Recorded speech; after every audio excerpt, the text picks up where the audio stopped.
کلام مقدس میں سے یوحنا 11 باب اور اس کی 40 آیت۔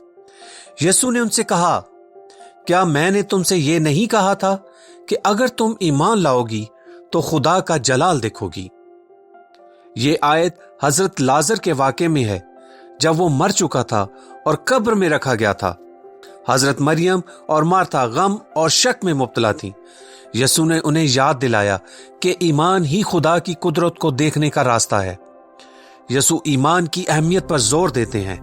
خدا کا جلال تب ظاہر ہوتا ہے جب انسان شک کے بجائے یقین رکھتا ہے۔ بعض اوقات خدا کام کرنے سے پہلے ہم سے ایمان کا قدم چاہتا ہے۔ یہ آیت ہمیں سکھاتی ہے کہ مشکل حالات میں بھی اگر ہم خدا پر بھروسہ رکھیں تو اس کی قدرت اور جلال ظاہر ہوتا ہے۔ ایمان آنکھوں سے دیکھنے سے پہلے دل میں یقین کرنے کا نام ہے۔ ہاللویہ، آمین۔